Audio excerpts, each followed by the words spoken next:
Have you had a chance to play the game? And if so, what is your opinion? I've played it a good bit now that it's been out for a few months, and I love it. It's a great stress reliever, and actually I think there are a lot of things in there that can be used. What do you think of the success of Soldier of Fortune?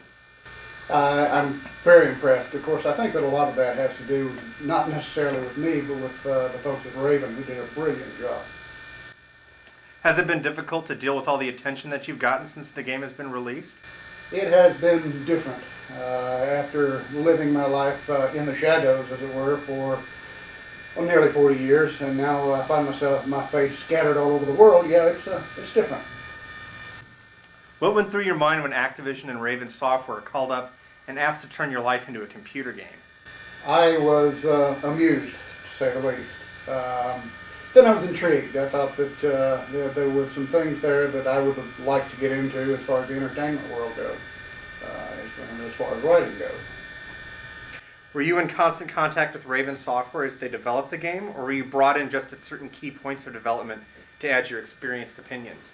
Actually, I got involved in the process a little bit late for Soldier of Fortune.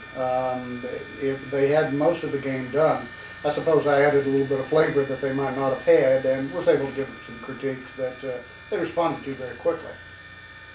How faithful are the weapons in Soldier of Fortune to their real-life counterparts? They are emblematic, I would say, of the weapons that can be used out there. I understand there were some licensing problems as to using the actual weapons.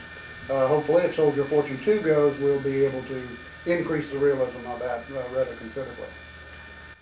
Did Raven Software use any of your real-life experiences when they were putting the game together? In other words, are any of your past missions part of the game? No, not in this case, although there were a couple of things in there that came pretty close to mirroring a couple of old missions. Again, Soldier of Fortune 2 will be based a lot more on what actually went on in the past.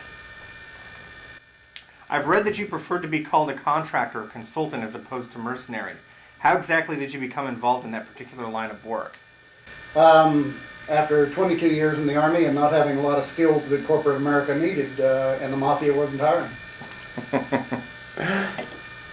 I would have to assume that a good deal of your past is classified. How careful do you have to be when suggesting things to be used in the game?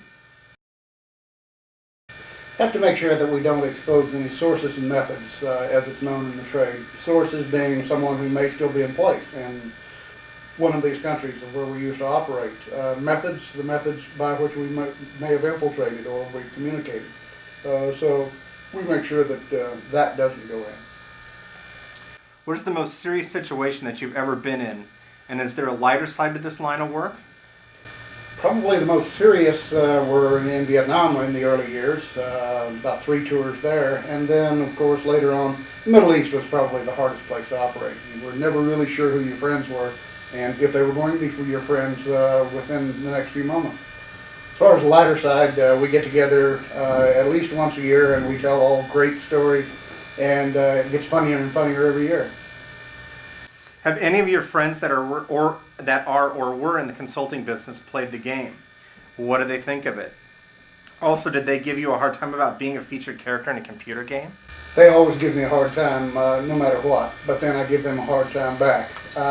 Actually, once they start playing it, they get hooked. They really like it, as happened with a police officer friend of mine. He said, I'm going to go home today, and my wife is going to wonder why I'm so calm.